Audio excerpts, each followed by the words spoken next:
All right. So public speaking के yes sir. Can you please explain again ceremonial, ma'am? Ceremonial confusion. Ceremonial में ठीक है, ceremonial में आपका यहाँ पर जो भी पब्लिक स्पीकिंग होता है सेरेमोनियल में, कोई इवेंट अगर आप यहाँ पर अपहोल्ड कर रहे हैं या फिर कोई फंक्शन हो रहा है फैमिली में या कोई भी फंक्शन आपके ऑर्गेनाइजेशन में किया जा रहा है, तो वो सारी चीजों में जिस भी तरह का स्पीकिंग होता है, यानी कि आप अगर होस्ट कर रहे हैं, ठीक है, आपको अवार्ड दिया जा रहा है तो आप थैंक यू स्पीच दे रहे हैं, वेलकम स्पीच दे रहे हैं, ठीक है, ये सारी चीजें आपके सेरेमोनियल स्पीच में या सेरेमोनियल पब्लिक स्पीकिंग में आती हैं।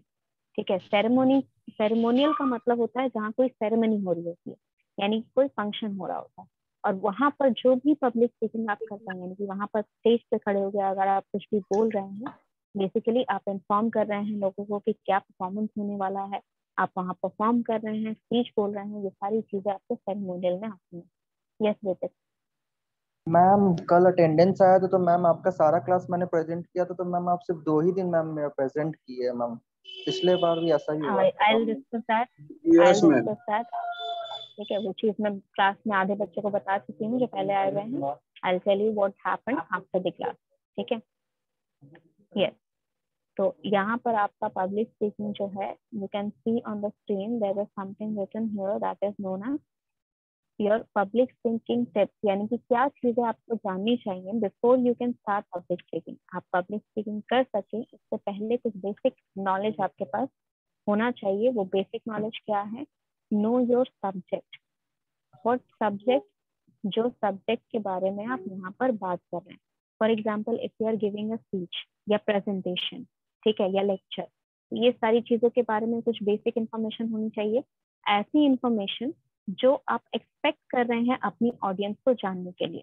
ठीक है, फॉर एग्जाम्पल अगर मैंने एक टॉपिक दिया है, ठीक है, टेलीविजन वायलेंस एंड चिल्ड्रन, ये हमारा बेसिक टॉपिक है, ठीक है, तो ये बेसिक टॉपिक में हम यहाँ पर क्या क्या इंट्रोड्यूस कर रहे हैं, क्या इन सारे टॉपिक के अंडर क्या क्या चीजें आती हैं, किस किस चीज के बारे में हम यहाँ डिस्कस कर सकते हैं क्लास में या जो भी ऑडियंस है आपके उनके सामने, तो इन सभी चीजों के बारे में आप बेसिक यहाँ पर नॉलेज गेन करेंगे। यानी कि बेसिकली यहाँ कहना क्या चाह रहा है कि आप रिसर्च करेंगे इस टॉपिक के बारे में। ठीक है, जितनी भी नॉलेज आप गेन कर सकते हो आप उस टॉपिक के बारे में उस नॉलेज को गेन करेंगे ताकि आप यहाँ पर उसके बारे में समझा सके अपने ऑडियंस को। Second thing is your know your audience. Audience को आपको जानना जरूरी है।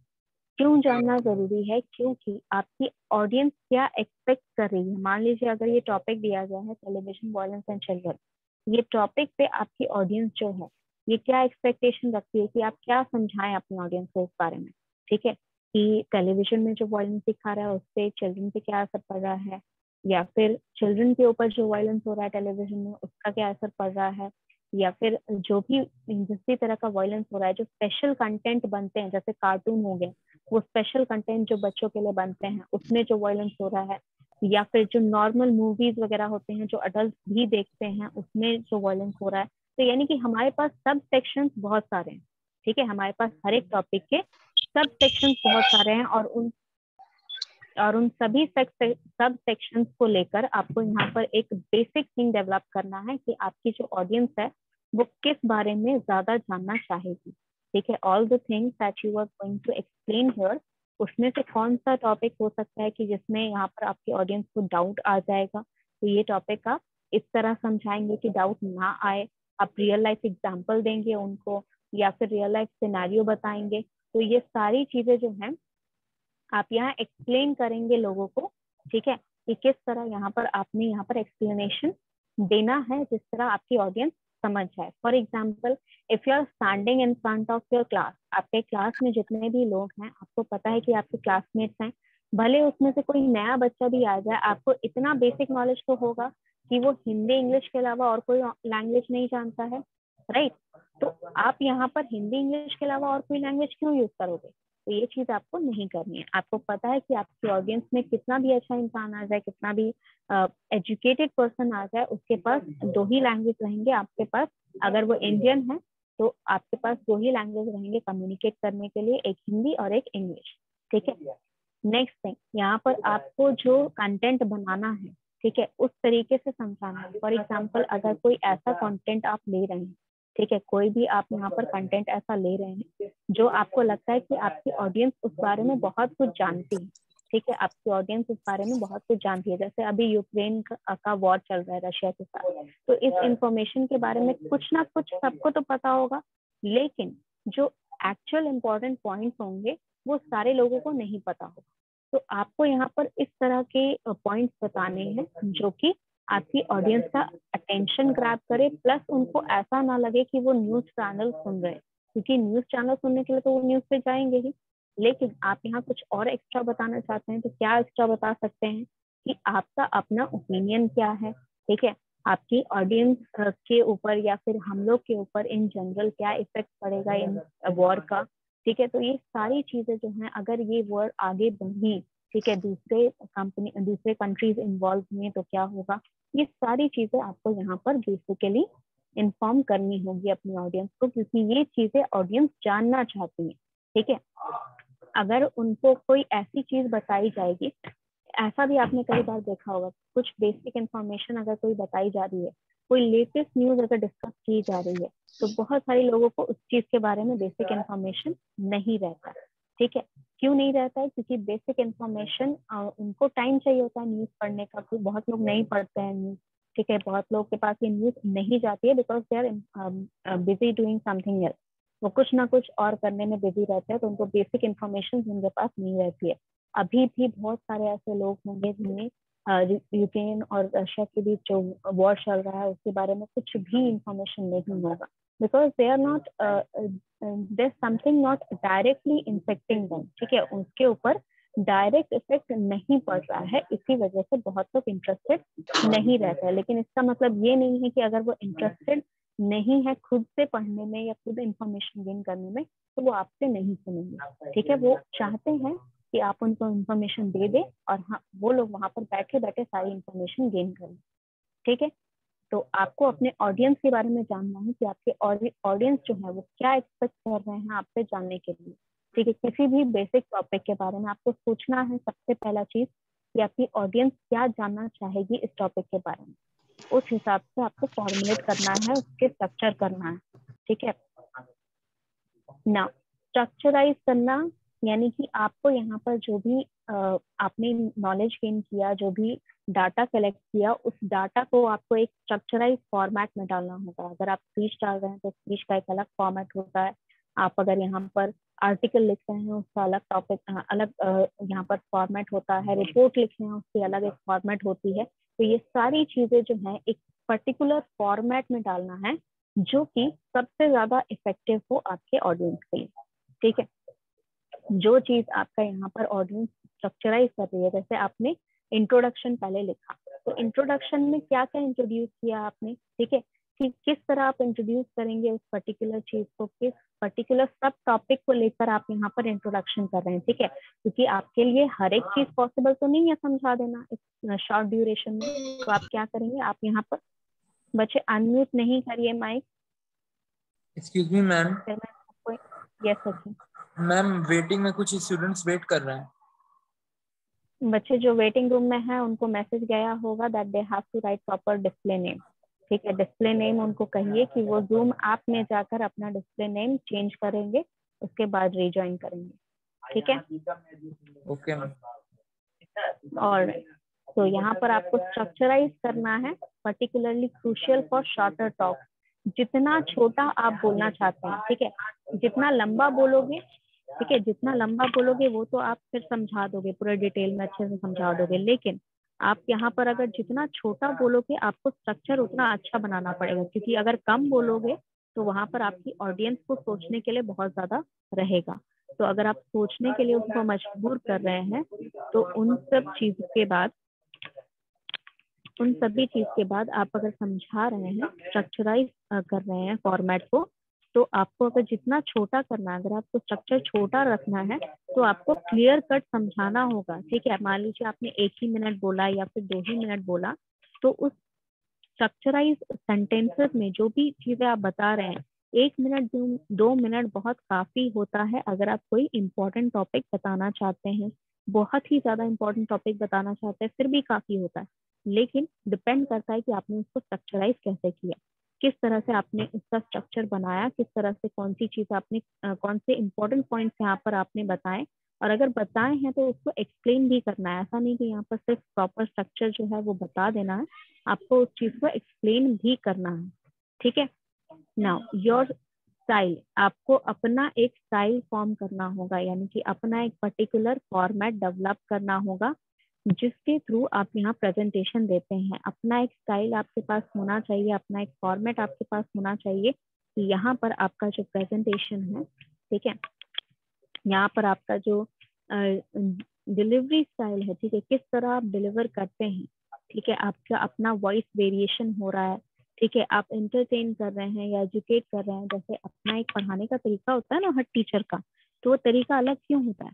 क्योंकि उनका अपना एक स्टाइल होता है पढ़ाने का। वो एग्जाम्पल देते हैं, रियल लाइफ एग्जाम्पल किस तरह के देते हैं, ठीक है, रियल लाइफ एग्जाम्पल अगर दे रहे हैं तो कितने एग्जाम्पल दे रहे हैं, प्लस उन एग्जाम्पल को आपकी ऑडियंस जो है वो समझ पा रही है या नहीं समझ पा रही है, अगर समझ पा रही है तो उस तरह के भी और एग्जाम्पल आप दे रहे हैं या नहीं दे रहे हैं। तो ये सारी चीजें आपको यहाँ पर स्ट्रक्चराइज करनी होती है। ठीक है, alright, is there any doubt in this particular section? यहाँ पर ऐसा कुछ भी जिसमें आपको कोई डाउट है तो you can raise your hand and ask.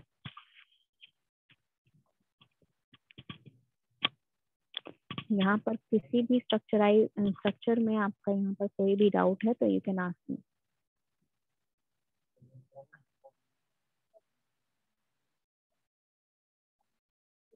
नहीं है डाउट? ऑलराइट, डाउट नहीं है तो keep it in your screenshot for further study, बाद के लिए आप रख लीजिएगा।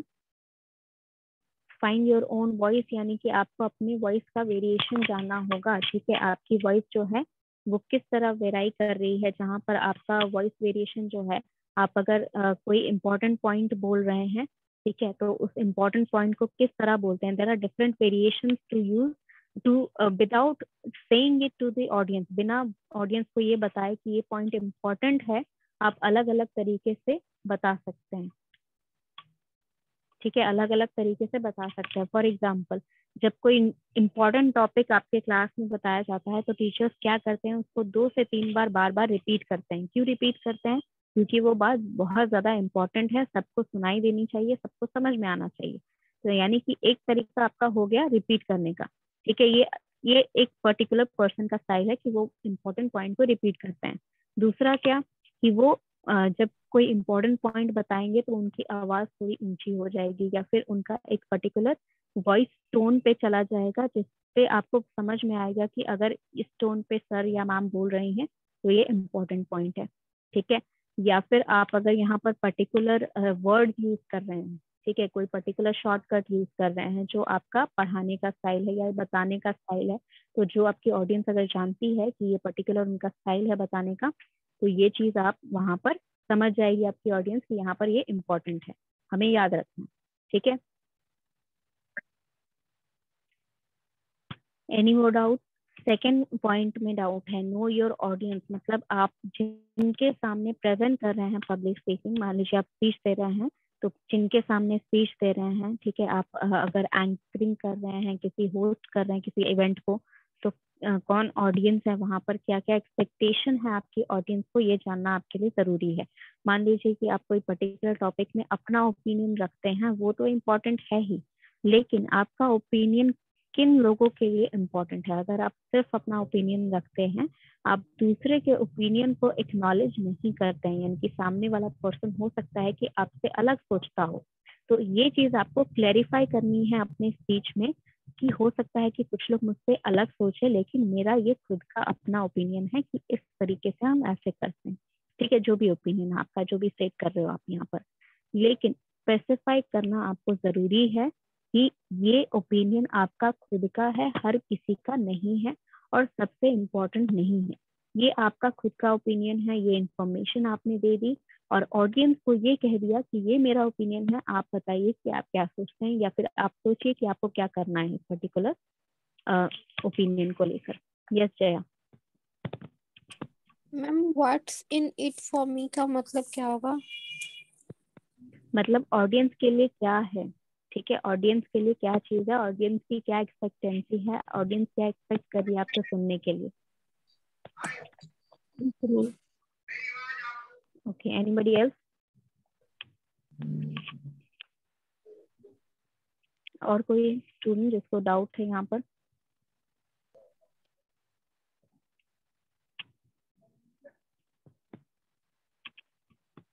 यस अभिषेक।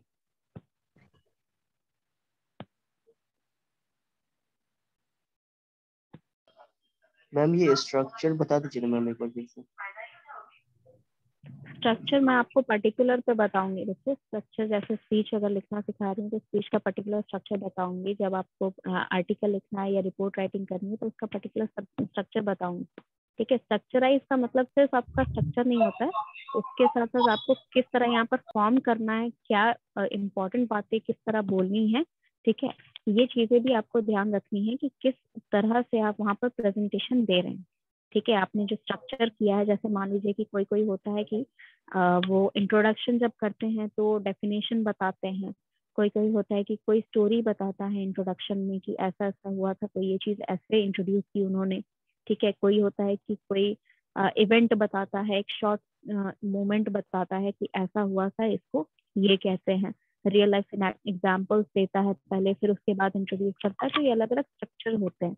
तो आपको ये स्ट्रक्चर फॉर्म करना है जिससे आपकी ऑडियंस जो है वो जल्दी से जल्दी समझ जाए कि आप किस बारे में बात कर रहे हो और इसको किस तरह उनको इनटेक करना है, मतलब कैसे उसको समझना है और क्या करना है उस इंफॉर्मेशन के साथ।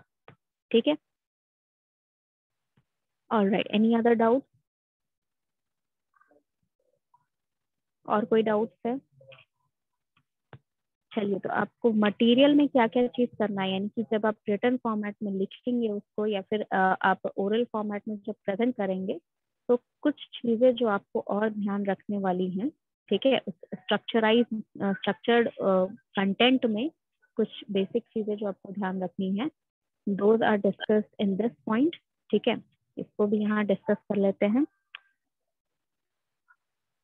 तो first part is keep it simple, यानी कि आपको यहाँ पर जो भी स्ट्रक्चर में आपने लिखा, ठीक है, जो भी मान लो स्पीच लिख रहे हो तो उस स्पीच में आपने जो भी लिखा या जो भी आप बोलने जा रहे हो स्टेज पर, वो सिंपल होना चाहिए। सिंपल इन द सेंस कि आप यहाँ पर इतना सिंपल तरीके से आप प्रेजेंट करेंगे कि आप यहाँ पर हर एक ऑडियंस जो है उसको समझ पाए। ठीक है, आपको यहाँ पर बहुत भारी भारी वर्ड्स यूज करने की जरूरत नहीं है।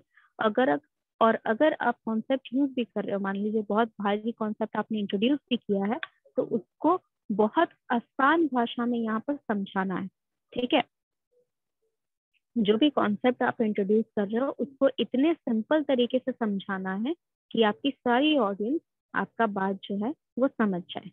ठीक है, उनको ऐसा ना लगे कि ये बहुत ही भारी कॉन्सेप्ट है, इसको कैसे समझें, क्या करें इस इंफॉर्मेशन का, या उन्हें खुद सर्च करना पड़े उस इंफॉर्मेशन के बारे में समझने के लिए। तो ऐसा इंफॉर्मेशन के साथ उनका नहीं होना चाहिए। उनको आपको अच्छी तरह समझाना है, बेसिक इंफॉर्मेशन के साथ, बेसिक नॉलेज के साथ, नीचे से जितना सिंपल तरीके से आप समझा सके। सिंपल तरीके का मतलब ये भी होता है, कई बार आपने देखा होगा कि टेक्निकल टर्म्स आप इंट्रोड्यूस कर रहे होते हैं जब आप कोई भी इंफॉर्मेशन देते हैं या फिर कोई भी स्पीच दे रहे होते हैं। आप बहुत बार यहाँ पर टेक्निकल टर्म्स यूज करते हैं, मैनेजमेंट के टेक्निकल टर्म्स हो या आपके आईटी के टेक्निकल टर्म्स हो। जो भी टेक्निकल टर्म्स यूज होते हैं वो टर्म्स आपको साधारण भाषा में उनको क्या कहते हैं। ठीक है, नॉर्मल मैन जो होता है, नॉर्मल पीपल जो होते हैं, वो उस चीज को क्या कहते हैं इसको आपको एक्सप्लेन करना है। या तो वो वर्ड पूरा ही यूज मत करो, उस सिंपल वर्ड को यूज करो जो बाकी लोग यूज करते हैं। ठीक है, या फिर अगर वो भारी वर्ड आप यूज भी कर रहे हैं तो उसके साथ साथ आपको यहाँ पर उस वर्ड को एक्सप्लेन करना है कि वो वर्ड का मतलब क्या होता है। ठीक है, आपका जो कॉन्सेप्ट है वो इतना सिंपल होना चाहिए कि वो एक सेंटेंस में फिट हो पाए।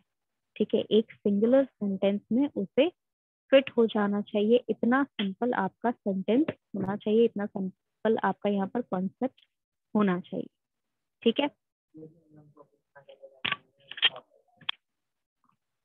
नाउ वन मोर थिंग, यहाँ पर आपने देखा होगा कि जो भी मोटिवेशनल स्पीकर्स होते हैं वो कभी भी भारी भारी कॉन्सेप्ट यूज नहीं करते हैं, और अगर करते भी हैं तो उन्हें बहुत ज्यादा वहां पर एक्सप्लेन किया जाता है कि अगर ये कॉन्सेप्ट है तो इसका मतलब क्या होता है, आसान भाषा में उसे समझाने की कोशिश करेंगे। ऐसा क्यों करते हैं बेसिकली, ताकि अगर आप आसान भाषा में समझाते हैं तो आपकी ऑडियंस जो होती है वो ज्यादा कनेक्ट कर पाती है आपकी बातों से, ठीक है, ज्यादा समझ पाती है कि आप ये बात जो है ये कैसे कर रहे हैं, ये क्यों कर रहे हैं, और इसका हम इंफॉर्मेशन लेकर हम क्या करें, ठीक है।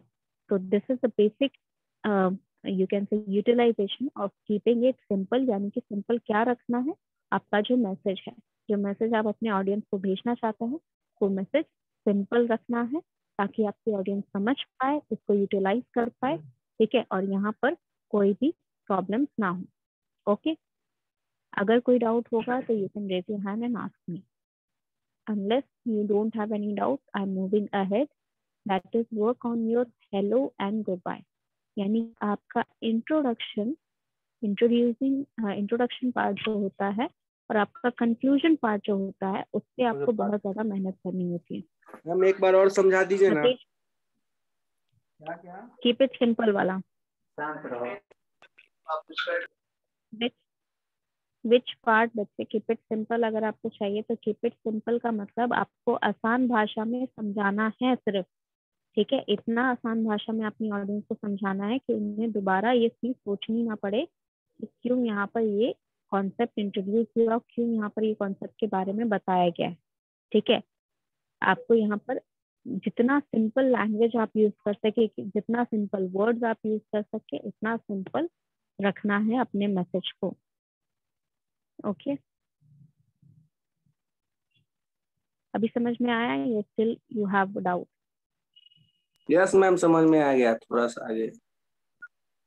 ओके, ये चीज और वर्क करेंगे when you will be presenting the speeches. आप ये कैसे कॉन्सेप्ट को इसको यूटिलाइज करेंगे, यू विल नो इट, ठीक है। हेलोज एंड गुड बाय यानी कि इंट्रोडक्शन और यहाँ पर कंक्लूजन पे कैसे आपको काम करना है, ये चीज आपको ध्यान रखनी है। इसका मतलब देखो, आपको जो 3 वेरिएशन होता है किसी भी रिटन फॉर्मेट का, जो भी आप इंग्लिश में या हिंदी में लिखते हैं, स्पीच लिखते हैं, डिबेट लिखते हैं, आर्टिकल लिखते हैं, तो उसमें बेसिक स्ट्रक्चर जो होता है वो स्ट्रक्चर क्या होता है आपका, वो स्ट्रक्चर आपका रहता है, वो बेसिक स्ट्रक्चर आपका रहता है in your 3 format, introduction, body and conclusion. ये 3 पोर्शन आपका रहता है बेसिक किसी भी रिटन फॉर्मेट में या ओरल फॉर्मेट में।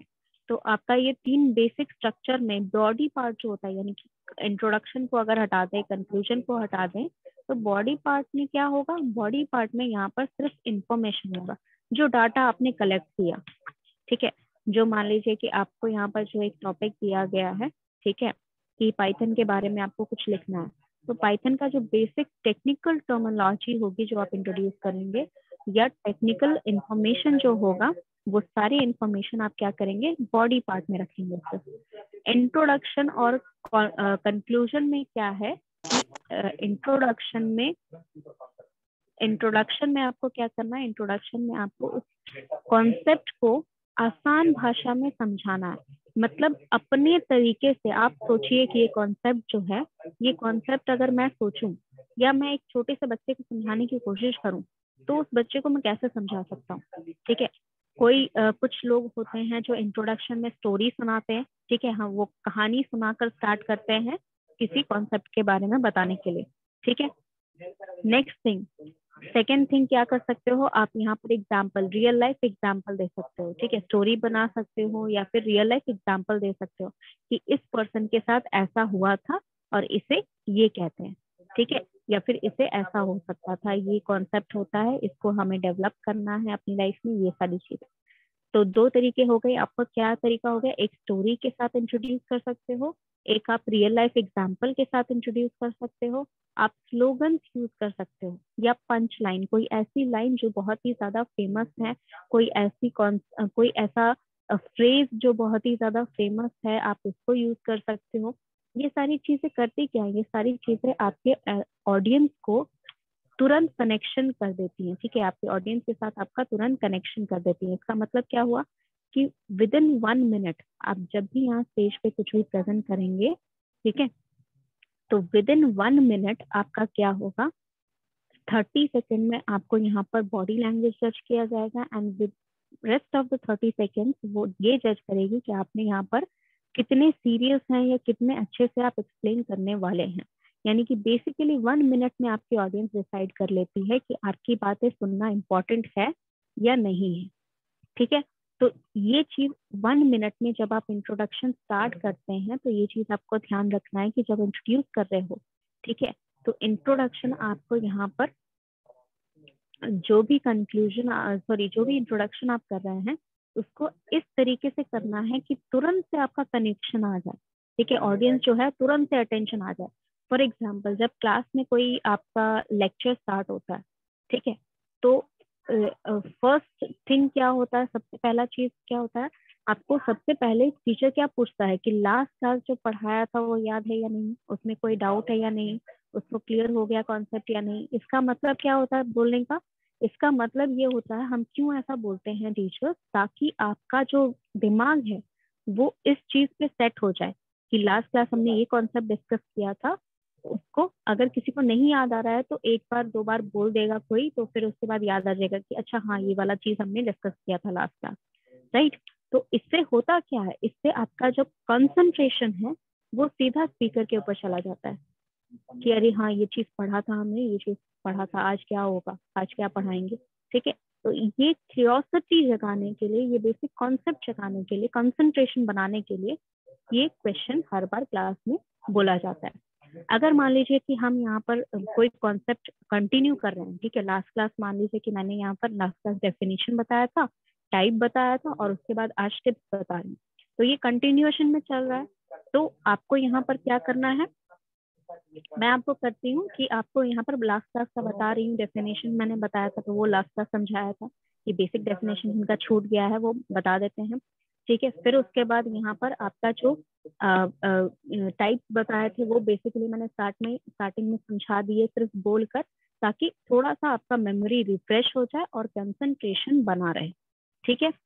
नेक्स्ट थिंग, कंक्लूजन में क्या होता है, कंक्लूजन बहुत ही मेमोरेबल चीज होती है, आपकी पूरी स्पीच याद रहे ना रहे, कंक्लूजन हर एक पर्सन का याद रहता है। क्यों? क्योंकि कंक्लूजन में आप अपना ओपिनियन डालते हैं कि आप उस पर्टिकुलर सब्जेक्ट के बारे में, आप उस पर्टिकुलर टॉपिक के बारे में क्या सोचते हैं, ठीक है। For example if I am taking the topic कि टेलीविजन वायलेंस एंड चिल्ड्रन, तो इसके बारे में आपका खुद का क्या ओपिनियन है, ये आप कहाँ डालेंगे, आप कंक्लूजन में डालेंगे, ठीक है। तो वो कंक्लूजन में दो चीजें रहती हैं, पहला कंक्लूजन ये जो आपने बॉडी पार्ट में जो भी डाटा डाला, जो भी सर्वे किया, जो भी आपने गूगल से डाटा लिया है वो डाटा डाला, वो सारे डाटा का क्या कंक्लूजन निकला, क्या निष्कर्ष निकला, ये आप कंक्लूजन में लिखेंगे। सेकेंड थिंग, आप उस चीज का पर्सनली क्या सोचते हैं, आप उस चीज के बारे में, वो भी आप कंक्लूजन में डालते हैं। तो आपका क्या इफेक्ट है, यानी कि आपकी क्या सोच है, ये रिफ्लेक्ट करता है आपके कंक्लूजन में, ठीक है। आपका दिमाग किस तरह चलता है, आपका कैरेक्टर कैसा है, ये आपके कंक्लूजन में रिफ्लेक्ट करता है, ठीक है, दिखाता है कि आप किस तरह के इंसान हैं। तो इसीलिए कंक्लूजन बहुत ही ज्यादा इंपॉर्टेंट होता है और उसमें आपको इस तरीके से फिनिश करना है, कंक्लूजन इस तरीके से लिखना है कि आपकी ऑडियंस जो है वो परेशान ना हो या फिर उनको ऐसा ना लगे कि ये गलत बोल रहा है, या फिर देखिए हर किसी को तो सही करना जरूरी है नहीं है, लेकिन आपने जो डाटा लिया उस डाटा के बेस पे आपका ओपिनियन होना चाहिए, तभी तो वो चीज आपने लिखी है अपने बॉडी पार्ट में, राइट। आपका इंट्रोडक्शन के बाद बॉडी पार्ट में जो जो डाटा डाला उसका मीनिंग क्या है, वो डाटा देने का, इंफॉर्मेशन देने का, कि आप उस चीज को उस बेस पे कंक्लूड कर रहे हो। तो अगर उस बेसिस से आपका कंक्लूजन मैच नहीं कर रहा है, इसका मतलब कि आपने समझाया ही नहीं कि आप क्या सोचते हो, आपने पूरा स्पीच जो यहाँ है चुरा कर या कहीं और से लेकर किसी और का बोल दिया है, आपने अपना खुद का कुछ बोला ही नहीं। तो इसीलिए इंट्रोडक्शन और कंक्लूजन दोनों बहुत ही इंपॉर्टेंट होता है किसी भी पब्लिक स्पीकिंग में। If you have a doubt please raise your hand. इस पोर्शन में किसी को भी कोई डाउट? चलिए नेक्स्ट थिंग है use true stories to connect, यानी कि सच्ची कहानियां आपको यूज करनी है कनेक्ट करने के लिए। इसका मतलब क्या हुआ कि आपको यहाँ पर अगर कनेक्ट करना है यानी कि आपको अगर बताना है कि ये पर्सन जो है या ये कॉन्सेप्ट जो है इसका मतलब क्या होता है, तो उसके लिए आप क्या करेंगे, आप सच्ची कहानियां बताएंगे, यानी कि रियल लाइफ स्टोरीज बताएंगे, रियल लाइफ एग्जांपल्स बताएंगे कि इस पर्सन के साथ ऐसा हुआ था, इसीलिए इस तरह का डेफिनेशन दिया गया, या इसीलिए इस तरह का ये चीज किया गया। ठीक है, फॉर एग्जाम्पल आपके जो सक्सेस स्टोरीज होती हैं, ठीक है, आपके आपने सुनी होंगी, बहुत सारे लोगों की सक्सेस स्टोरी सुनाई जाती है।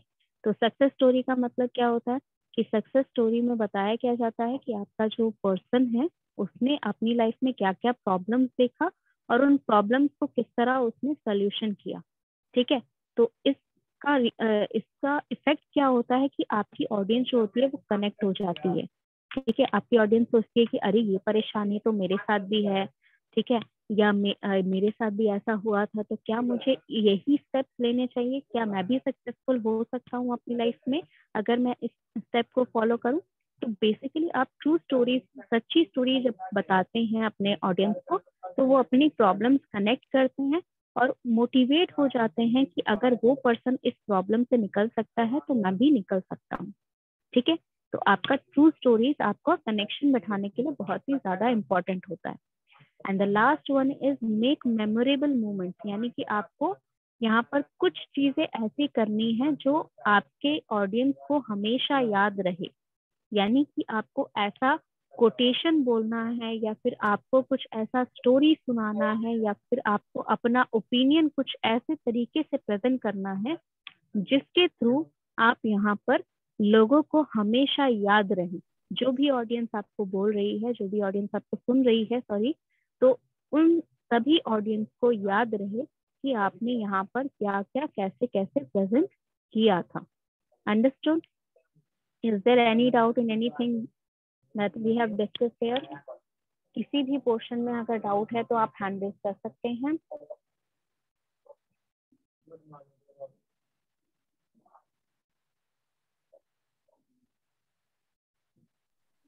यस मन बोलिए। जी मैम, ये कीप IT सिंपल क्या है मैम? कीप इट सिंपल का मतलब कि आप यहाँ पर जो भी प्रेजेंट कर रहे हैं अपनी ऑडियंस के सामने, वो बहुत ही सिंपल तरीके से करेंगे, मतलब बहुत ही ज्यादा हार्ड वर्ड यूज नहीं करेंगे, बहुत ही ज्यादा टफ क्या बोलते हैं, बहुत ही ज्यादा टफ कंपटीशन नहीं होगा आपका यहाँ पर। ठीक है, ऐसा नहीं कि आप बहुत ज्यादा टफ कॉन्सेप्ट बता दे रहे हो और उसको एक्सप्लेन नहीं कर रहे हो। इस सब चीजों से आपको ऐसा नहीं करना है। ठीक है, आपको क्या करना है, आपको सही सही बताना है। ठीक है, यस मैम। ये पर्सन, हाँ, इस कॉन्सेप्ट को मैंने समझाया है तो इस तरीके से समझाया, इस कॉन्सेप्ट को बताया तो इस तरीके से बताया। ठीक है, इस तरीके से आपका कॉन्सेप्ट प्रेजेंट होगा। Any other doubt? एक मैम,